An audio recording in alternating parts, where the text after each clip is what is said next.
Back to Clean News UP. चलिए देखते हैं उत्तर प्रदेश की 25 फटाफट बड़ी खबरों को। इससे पहले आप न्यूज को कहां से देख रहे हैं हमें कमेंट में बताना बिल्कुल ना भूलें। साथ ही हमारे फेसबुक पेज को भी फॉलो करें। फेसबुक पेज का लिंक डिस्क्रिप्शन में दिया गया है। गोरखपुर मेट्रो के निर्माण में जर्मन बैंक देगा 2500 करोड़ रुपए। गोरखपुर में मेट्रो लाइट रेल परियोजना को जल्द ही केंद्रीय कैबिनेट से स्वीकृति मिलने वाली है। इस परियोजना के निर्माण पर आने वाले खर्च का करीब 55% बजट एक जर्मन बैंक से मिलेगा। परियोजना के मार्ग और अन्य जानकारियों के लिए बैंक के अधिकारी Uttar Pradesh metro rail corporation के अधिकारियों के साथ दीपावली से पहले गोरखपुर का दौरा कर चुकी हैं। उनके दौरे को व्यक्तिगत बताया जा रहा है, लेकिन बैंक के अधिकारी ने मेट्रो लाइट रेल परियोजना के बारे में जानकारी ली। यूपी के 14 शहरों में जल्द पूरी होगी 700 इलेक्ट्रिक बसों की फ्लीट। उत्तर प्रदेश के नागरिकों को प्रदूषण रहित और सुविधाओं से लैस पब्लिक ट्रांसपोर्ट के जरिए गंतव्य तक पहुंचाने के लिए योगी सरकार ने बड़ी तैयारी की। 2020 में इस उद्देश्य की पूर्ति के लिए इलेक्ट्रिक बस की संकल्पना को मूर्त रूप दिया गया था और देखते ही देखते 2 साल में ये 14 बड़े शहरों में लागू हो चुकी है। इन शहरों में शुरुआत में कुल 700 बसों की फ्लीट चलाने का लक्ष्य रखा गया था, जिनमें से 2 लॉट में कुल 614 बसों की डिलीवरी हो चुकी है। वहीं 583 बसों का संचालन भी हो रहा है। जल्द ही 86 बसेस भी डिलीवर हो जाएंगे, जिसके बाद इन शहरों में पूरी फ्लीट कंप्लीट हो जाएगी। लखनऊ यूनिवर्सिटी के यूजी-पीजी स्टूडेंट्स का नया संकट। लखनऊ विश्वविद्यालय समेत इससे संबद्ध सभी डिग्री कॉलेजेस में यूजी और पीजी विद्यार्थियों के शुल्क प्रतिपूर्ति पर संकट आ गया। शुल्क प्रतिपूर्ति के लिए आवेदन करने की अंतिम तारीख 7 नवंबर है और अभी तक अधिकांश यूजी और पीजी द्वितीय सेमेस्टर के परिणाम जारी नहीं हो सके। इसके साथ ही पोर्टल पर ऑनलाइन आवेदन में विद्यार्थियों को कई तरह की परेशानियों का सामना करना पड़ रहा है, जिससे नया आवेदन और रिन्यूअल में मुश्किल आ रही है। यूपी के 17 पीसीएस अफसरों का आईएएस में प्रमोशन। कार्मिक विभाग ने जारी की अधिसूचना। केंद्र सरकार ने उत्तर प्रदेश के 17 वरिष्ठ पीसीएस अधिकारियों की आईएएस कैडर में पदोन्नति को मंजूरी दी है। केंद्र सरकार की अधिसूचना के बाद प्रदेश के नियुक्ति और कार्मिक विभाग ने पदोन्नति का आदेश जारी कर दिया। पीसीएस से आईएएस बनने वाले अधिकारियों में आशुतोष मोहन अग्निहोत्री, कमला प्रसाद सिंह, राम सहाय यादव, अतुल सिंह, राम सिंह वर्मा, मंजूलता, डॉक्टर अलका वर्मा, संतोष कुमार, सुनील कुमार सिंह, चत्रलेखा सिंह, सतीश पाल, मदन सिंह गर्बयाल, विपिन कुमार मिश्रा, रेखा एस चौहान, अनिल कुमार सिंह, रीना सिंह और रत्नेश सिंह का नाम शामिल है। महिला सुरक्षा के लिए योगी सरकार का बड़ा कदम। हर जिले के लिए खरीदी जाएगी स्कूटी। यूपी की योगी सरकार आदि आबादी को सुरक्षा देने की दिशा में बड़ा कदम उठाने जा रही है। इस दिशा में सरकार लगभग 500 करोड़ रुपए खर्च करेगी। इसके तहत महिला बीट प्रणाली के लिए 10,417 स्कूटी खरीदी जाएंगी। गृह विभाग की हुई एक उच्च स्तरीय बैठक में मुख्यमंत्री योगी आदित्यनाथ ने इस योजना को लागू करने के निर्देश दिए हैं। अब मोबाइल ऐप पर भी दर्ज होंगी अवैध निर्माण की शिकायतें। शहर में होने वाली अवैध निर्माण की शिकायतें अब लोग मोबाइल ऐप के माध्यम से कर सकेंगे। इसके लिए एलजीए ने आईसीएमएस सॉफ्टवेयर तैयार किया। शिकायत दर्ज होते ही संबंधित जोन की प्रवर्तन टीम स्थल का निरीक्षण करके कार्यवाही शुरू करेगी। इसकी सूचना शिकायतकर्ता को भी दी जाएगी। इससे अवैध निर्माणों पर कार्यवाही व निगरानी की प्रक्रिया पारदर्शी हो जाएगी। सहारा स्टेट कॉलोनी का अब नगर निगम रखेगा ख्याल। 6000 परिवारों को मिली बड़ी राहत। गोरखपुर की सहारा स्टेट कॉलोनी के करीब 6000 परिवारों को बड़ी राहत मिल गई। अब गोरखपुर नगर निगम इस कॉलोनी का ख्याल रखेगा। नगर आयुक्त अविनाश कुमार सिंह ने इस कॉलोनी को नगर निगम में शामिल करने का ऐलान किया। इसके साथ ही तकरीबन 20 साल से सफाई, सीवर, सड़क, नाली जैसी सुविधाओं के लिए चल रहे कॉलोनी के नागरिकों के संघर्ष को एक मकाम मिल गया। एलजीए के खाली फ्लैट्स की लॉटरी 3 नवंबर को। एलजीए के विभिन्न योजनाओं के रिक्त फ्लैट्स के लिए 3 नवंबर को लॉटरी होगी। एलजीए उपाध्यक्ष डॉक्टर इंद्रमणि त्रिपाठी ने बताया कि 30 सितंबर तक विभिन्न योजनाओं में रिक्त फ्लैट्स के लिए पंजीकरण खोला गया था। पंजीकरण आवेदकों के मध्य 3 नवंबर को इंदिरा गांधी प्रतिष्ठान में 11 बजे से लॉटरी निकाली जाएगी। विशेष कार्याधिकारी देवांश त्रिवेदी ने बताया कि सभी पंजीकृत अभ्यर्थियों की सूची प्राधिकरण की वेबसाइट पर उपलब्ध है। सिटी नर्सरी, एनटीटी और डीपीएड में एडमिशन को करें अप्लाई। उत्तर प्रदेश परीक्षा नियामक प्राधिकारी कार्यालय ने सिटी नर्सरी, एनटीटी और डीपीएड के 2022-23 सत्र में प्रवेश के लिए ऑनलाइन आवेदन मांगे। सिटी नर्सरी के 61 और एनटीटी के 1500 सीट्स के लिए केवल महिला अभ्यर्थी आवेदन कर सकती हैं, जबकि डीपीएड की 130 सीट्स के लिए महिला पुरुष दोनों अभ्यर्थी आवेदन के पात्र हैं। परीक्षा नियामक प्राधिकारी के सचिव अनिल भूषण चतुर्वेदी के अनुसार तीनों पाठ्यक्रमों में प्रवेश के लिए ऑनलाइन आवेदन वेबसाइट पर कल से शुरू हुआ। पंजीकरण की आखिरी तारीख 6 दिसंबर, जबकि शुल्क जमा करने की अंतिम तिथि 8 दिसंबर है।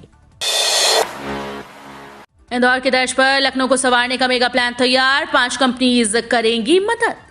स्वच्छता सर्वेक्षण में मात खाने के बाद नगर निगम लखनऊ को इंदौर की तर्ज पर चमकाने जा रहा है। इसका मेगा प्लान तैयार किया जा रहा है। शहर में कूड़ा प्रबंधन, निस्तारण समेत स्वच्छता के मानकों पर अव्वल बनाने के लिए 5 कंपनीज की मदद ली जाएगी। इसका खाका इंदौर को सफाई में अव्वल बनाने वाली कंपनी के अफसरों ने यहां आकर नगर निगम अफसरों की मौजूदगी में खींचा। नोएडा गाजियाबाद में खतरनाक हुई हवा, मेरठ कानपुर में भी हालात बेहद खराब। यूपी के नोएडा और गाजियाबाद में हवा का प्रदूषण खतरनाक स्तर तक पहुंच गया। इन दोनों शहरों में वायु गुणवत्ता सूचकांक 400 से ऊपर दर्ज किया गया। इस हद तक प्रदूषित हवा में सांस लेने पर स्वस्थ आदमी पर भी असर पड़ सकता है। पहले से बीमार लोगों को ऐसी हवा में खतरा और भी बढ़ जाता है। सर्दी की दस्तक के साथ ही यूपी के तमाम शहरों में एक तरफ तापमान में गिरावट दर्ज की जा रही है, लेकिन दूसरी तरफ हवा के प्रदूषण में कोई कमी नहीं आई। हाईकोर्ट ने कहा, स्विमिंग कॉस्ट्यूम के लिए वाटर पार्क से नहीं वसूल सकते मनोरंजन कर। हाईकोर्ट के लखनऊ बेंच ने एक महत्वपूर्ण निर्णय पारित करते हुए कहा कि राज्य सरकार वाटर पार्क में इस्तेमाल की जाने वाली कॉस्ट्यूम के लिए मनोरंजन कर नहीं वसूल सकती। न्यायालय ने कहा कि कॉस्ट्यूम के लिए वाटर पार्क से कर वसूली करना व उस पर जुर्माना लगाना अविधिक है। ये निर्णय न्यायमूर्ति पंकज भाटिया की खंडपीठ ने Anandi water park resort and club की ओर से इसके निदेशक के द्वारा दाखिल याचिका पर पारित किया। आज रात 11 बजे तक अयोध्या में नहीं प्रवेश कर सकेंगे वाहन।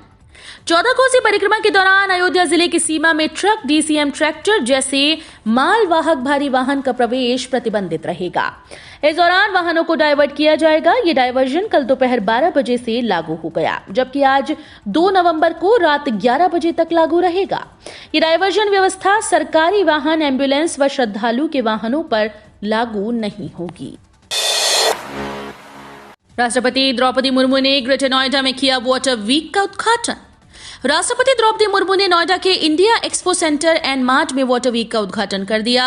ये वाटर वीक 5 दिन तक चलेगा। इसमें देश विदेश के प्रतिनिधि हिस्सा ले रहे हैं। वाटर वीक में जल संकट और उससे निपटने के उपायों पर विस्तार से चर्चा की जानी है।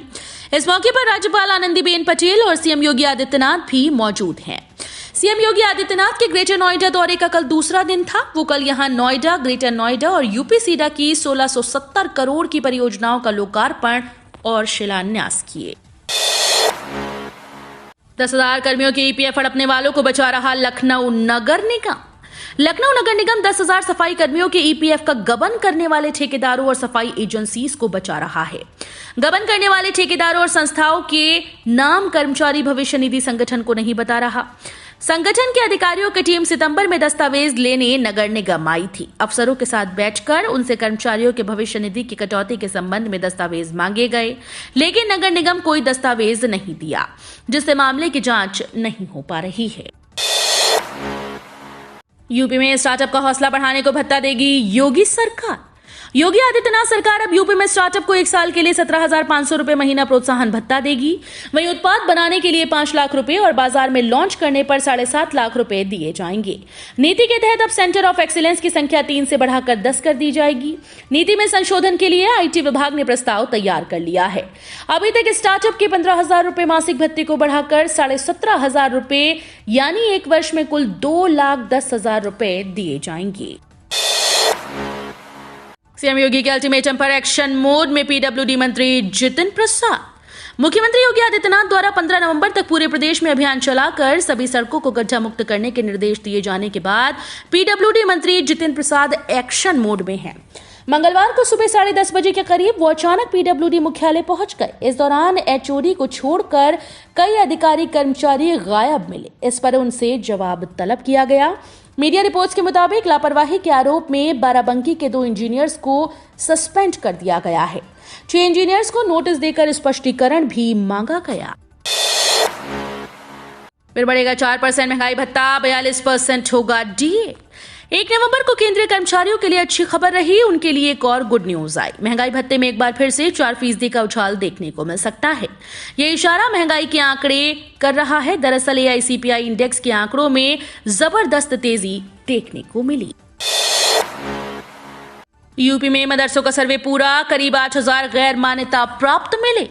उत्तर प्रदेश में मदरसों को लेकर चल रहा सर्वे पूरा हो गया। पूरे प्रदेश में करीब 8,000 मदरसे गैर मान्यता प्राप्त मिले। हालांकि इस बाबत 15 नवंबर तक सभी डीएम अपने अपने जिलों की रिपोर्ट शासन को भेजेंगे। प्रदेश में गैर मान्यता प्राप्त मदरसों का सर्वे 10 सितंबर से शुरू हुआ था। कल तक टीम्स ने सर्वे पूरा कर अपनी रिपोर्ट जिलाधिकारियों को प्रेषित कर दी है। सबसे ज्यादा गैर मान्यता प्राप्त मदरसे मुरादाबाद में मिले। दूसरे नंबर पर बिजनौर और तीसरे स्थान पर बस्ती है। रजिस्ट्रार मदरसा बोर्ड जगमोहन सिंह के मुताबिक करीब 8,000 गैर मान्यता प्राप्त मदरसों के मिलने की बात कही जा रही है। मुलायम के जाने के बाद अखिलेश का पहला इम्तिहान, भाजपा सपा दोनों ने झोंकी पूरी ताकत। समाजवादी पार्टी के संस्थापक मुलायम सिंह यादव का पिछले 10 अक्टूबर को गुड़गांव के मेदांता अस्पताल में निधन हो गया था। उनके जाने के बाद यूपी की गोला गोकर्णनाथ विधानसभा सीट पर हो रहे उपचुनाव में सपा मुखिया और पूर्व मुख्यमंत्री अखिलेश यादव का पहला इम्तिहान होने जा रहा है। इस सीट पर प्रचार मंगलवार की शाम 5 बजे थम जाएगा। उपचुनाव में 7 प्रत्याशी चुनावी मैदान में हैं। भाजपा और सपा ने चुनाव प्रचार में पूरी ताकत झोंक दी। भाजपा ने जहां 40 स्टार प्रचारकों को गोला विधानसभा क्षेत्र में प्रचार के लिए उतारा, वहीं सपा ने भी 39 स्टार प्रचारकों को चुनाव प्रचार के लिए भेजा है। लखनऊ में बुखार का कहर, अस्पतालों में बेड को लेकर मारामारी। लखनऊ में बुखार का प्रकोप थमने का नाम नहीं ले रहा। सरकारी अस्पतालों की इमरजेंसी में बेड को लेकर मारामारी मची है। मेडिसिन वार्ड के 90 से 95% बेड फुल है। कई अस्पतालों में तो जनरल सर्जरी विभाग में भी बुखार के मरीज भर्ती किए जा रहे हैं। मरीजों का दबाव बढ़ने से ओपीडी की सेवाएं भी लड़खड़ा रही हैं। डॉक्टर की सलाह से लेकर जांच व दवा के लिए मरीजों को 1 से 2 घंटे कतार में लगना पड़ रहा है।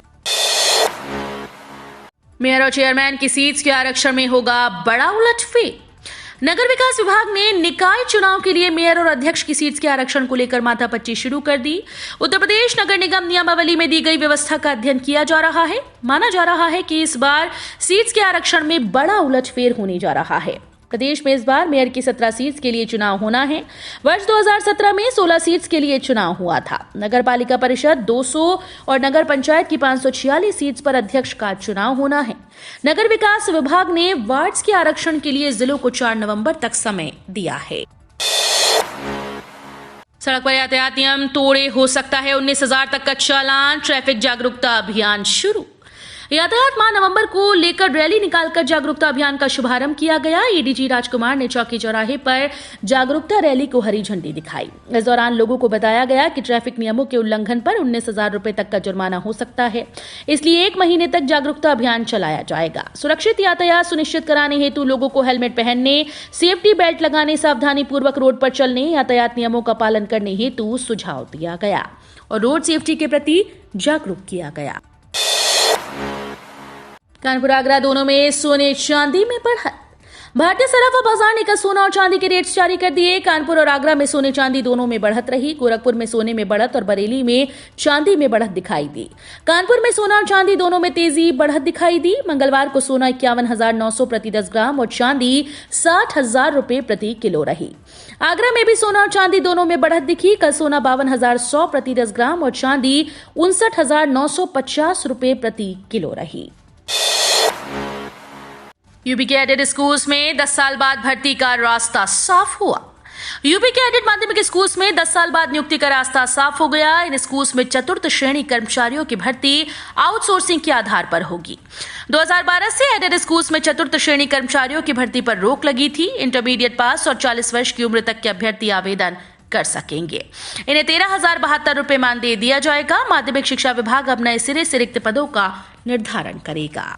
तो ये थी आज की 25 फटाफट बड़ी खबरें। अगर आपको न्यूज पसंद आई हो तो वीडियो को लाइक और शेयर जरूर करें। धन्यवाद।